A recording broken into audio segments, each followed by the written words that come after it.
많은 분들이 평생 이렇게 다짐했습니다. 은퇴만 하면 세계 곳곳을 누비며 살 거야. 평생 일만 하다 끝나는 건 너무 억울하잖아. 실제로 10년 전만 해도 60대 5명 중 2명은 해외로 떠났습니다. 그 시절 60대에게 여행은 인생 후반부의 당연한 권리였고 늦게나마 찾아온 자유였습니다. 그런데 지금은 상황이 완전히 뒤집혔습니다. 2025년 기준 60대 중 해외여행을 다녀온 사람은 고작 18%, 10년 사이 절반 이상이 증발해버렸습니다.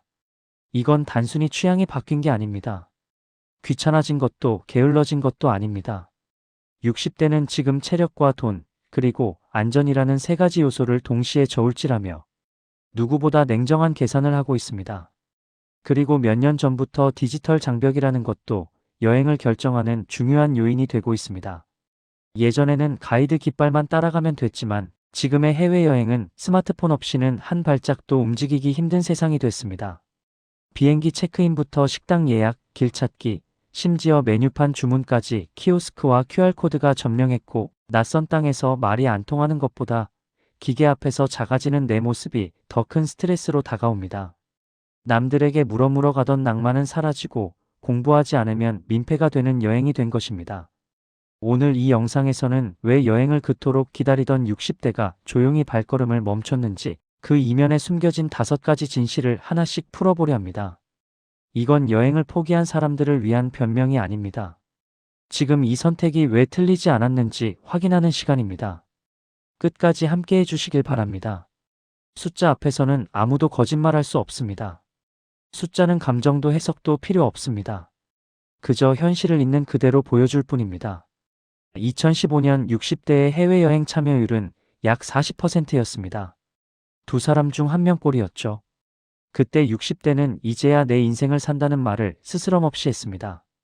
해외여행은 선택이 아니라 은퇴 후 통과의례처럼 여겨졌습니다. 하지만 2025년 그 수치는 18%로 곤두박질 쳤습니다. 10년 만에 절반도 안 되는 수준입니다. 중요한 건 얼마나 떨어졌느냐가 아닙니다. 왜 떨어졌느냐입니다. 이 변화를 단순히 코로나 탓으로 돌릴 수는 없습니다.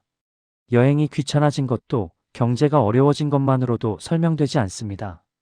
진짜 이유는 60대가 삶을 대하는 기준 자체가 송두리째 바뀌었기 때문입니다. 과거의 질문은 하고 싶은가였습니다. 지금의 질문은 감당할 수 있는가입니다. 체력, 경제력, 회복 능력, 위험 부담. 이 네 가지를 동시에 계산하기 시작한 순간 해외여행은 가장 먼저 재고 대상이 됩니다. 예전에는 여행이 인생의 보상이었습니다. 지금은 여행이 하나의 위험 요소가 됐습니다.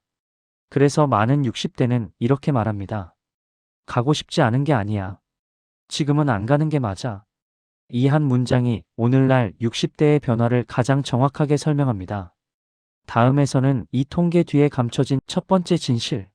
멀쩡해 보이는 몸이 왜 여행을 버티지 못하는지 그 속사정을 깊이 파헤쳐 보겠습니다. 아프지 않은데 회복이 안 되는 몸입니다. 많은 60대 분들이 이렇게 말합니다. 딱히 아픈 데는 없어. 병원 갈 정도는 아니거든. 실제로 건강검진 수치도 크게 이상이 없는 경우가 대부분입니다. 그래서 본인을 아직은 괜찮은 몸이라고 여깁니다. 하지만 문제는 아픔이 아니라 회복력입니다. 젊었을 때는 하루 무리해도 하루만 푹 쉬면 다시 돌아왔습니다. 지금은 다릅니다. 비행기를 10시간만 타도 몸 전체가 주저앉습니다.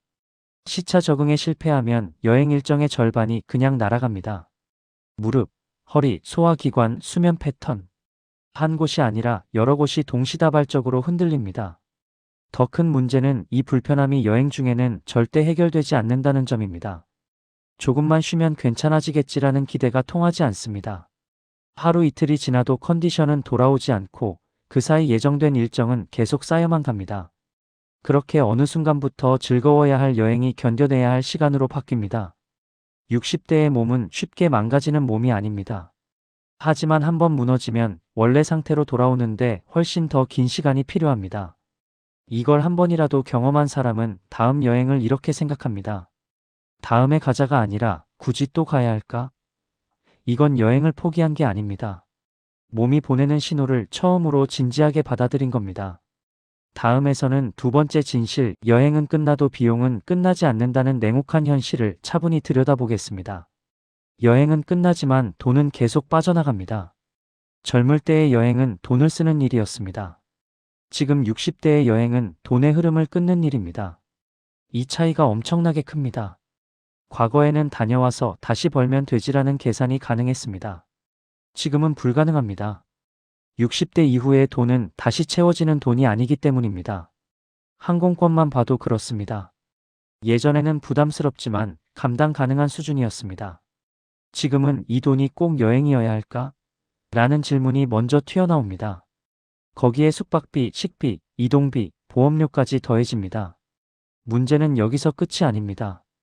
여행 중 단 한 번이라도 몸이 불편해지면 병원 진료비, 검사 비용, 추가 숙박비, 일정 변경 비용이 한꺼번에 덮칩니다. 그리고 이 돈은 추억으로 남지 않습니다.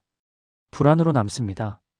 60대의 자산 관리는 얼마를 쓰느냐의 문제가 아니라 얼마를 남기느냐의 싸움입니다. 그래서 이런 계산이 자연스럽게 이어집니다. 이 여행 한 번이면 앞으로 몇 달을 마음 편히 살 수 있을까? 여기서 여행은 더 이상 즐거운 선택이 아니라 비교 대상이 됩니다.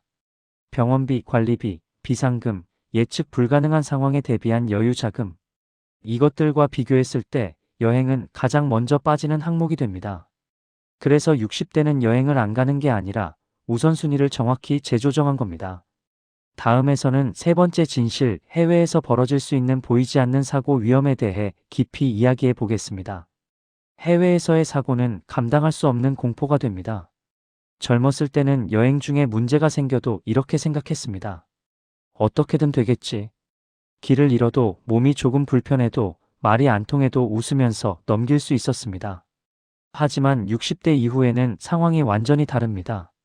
해외에서 생기는 문제는 작아 보여도 혼자 짊어져야 할 짐이 됩니다. 언어가 통하지 않습니다.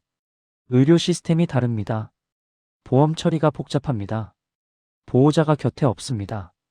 특히 혼자 여행하거나 부부만 떠나는 경우 응급 상황은 순식간에 공포로 바뀝니다. 젊을 때는 사고가 하나의 사건이었습니다. 지금은 사고가 곧 위기입니다. 작은 넘어짐 하나, 가벼운 탈수, 식중독 같은 문제도 여행 전체를 무너뜨릴 수 있습니다. 더 중요한 건 이 불안감이 여행 내내 따라다닌다는 점입니다. 혹시 무슨 일이 생기면 어쩌지? 이 생각 하나로 풍경도, 음식도 마음속에 제대로 들어오지 않습니다. 그래서 많은 60대는 이렇게 판단합니다. 즐거운 일보다 문제가 생길 확률이 더 크다. 이건 겁이 많아진 게 아닙니다. 현실을 정확히 아는 나이가 된 것입니다. 다음에서는 네 번째 진실, 왜 60대에게는 떠나는 여행보다 유지되는 일상이 훨씬 더 중요해졌는지 그 이유를 파헤쳐 보겠습니다. 떠나는 즐거움보다 유지되는 일상이 더 소중해졌습니다. 여행의 본질은 일상을 벗어나는 것입니다. 젊을 때는 이 탈출감이 큰 즐거움이었습니다. 하지만 60대 이후에는 일상이 단순한 반복이 아닙니다. 일상 자체가 몸을 지키는 관리 시스템입니다. 정해진 수면 시간, 익숙한 식사 리듬, 약 복용 시간, 병원 예약 일정, 꾸준한 운동과 산책. 이 모든 것이 몸을 떠받치는 균형입니다. 여행은 이 균형을 한순간에 뒤흔듭니다. 잠자리가 바뀌고 식사 시간이 뒤틀리고 약 먹는 시간도 흐트러집니다. 젊을 때는 이런 변화가 추억이 됐습니다. 지금은 컨디션 저하로 바로 이어집니다. 그래서 많은 60대는 이렇게 말합니다. 집에 있을 때가 제일 편해. 평소 루틴이 깨지면 며칠씩 고생하거든. 이 말 속에는 포기가 아니라 정확한 자기 이해가 담겨 있습니다. 60대는 이제 즐거운 하루보다 무너지지 않는 하루를 원합니다. 그래서 떠나는 여행 대신 유지되는 일상을 선택합니다. 다음에서는 마지막 진실, 60대가 여행 대신 선택한 완전히 다른 삶의 방식을 들여다보겠습니다. 여행 대신 선택한 새로운 삶의 방향을 찾습니다. 여행을 줄였다고 해서 삶이 줄어든 건 아닙니다. 방향이 달라졌을 뿐입니다. 과거에는 멀리 가는 것이 삶을 확장하는 방법이었습니다. 지금은 다릅니다. 60대에게 중요한 건 얼마나 멀리 가느냐가 아니라 얼마나 오래 안정적으로 지속되느냐입니다. 그래서 선택이 바뀌었습니다. 해외여행 대신 국내 소도시, 가까운 지역, 긴 이동 대신 짧고 자주 나가는 산책. 큰 감동 대신 반복 가능한 만족감. 카페 한 번, 동네 공원 한 바퀴, 익숙한 사람과의 짧은 만남. 이것들이 지금 60대에게는 충분히 삶을 채우는 경험이 됩니다. 또 하나 중요한 변화가 있습니다. 여행은 끝나면 공허함이 남지만 새로운 생활 방식은 내일을 지탱합니다. 그래서 많은 60대는 이렇게 말합니다. 이제는 다녀와서 힘든 것보다 내일도 괜찮은 게 더 중요해. 이 말은 꿈을 포기했다는 뜻이 아닙니다. 꿈의 형태가 바뀌었다는 뜻입니다. 이제 마지막으로 이 모든 이유를 관통하는 핵심 메시지를 정리하며 마무리하겠습니다. 여행을 포기한 게 아니라 삶을 더 정확히 선택한 것입니다. 여행하며 사는 것이 한때는 많은 60대의 꿈이었습니다. 그 꿈이 사라진 것처럼 보일 수도 있습니다. 하지만 오늘 이야기한 5가지 이유를 다시 떠올려 보면 이 선택은 포기가 아닙니다.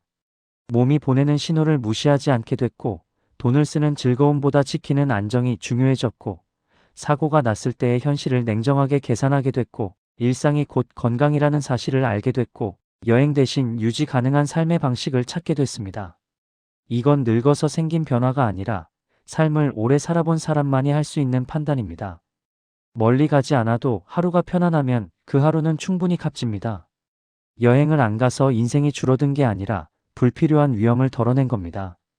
지금의 선택이 남들 기준으로는 작아 보여도 본인에게는 가장 정확한 선택일 수 있습니다. 오늘 이 영상이 그래, 내가 틀린 게 아니었구나 라는 조용한 확신이 되길 바랍니다. 지금 당신의 하루가 편안하다면 그 자체로 이미 가장 좋은 여행을 하고 계신 겁니다. 이번 내용이 여러분께 조금이나마 도움이 되었으면 좋겠습니다. 오늘은 여기까지입니다.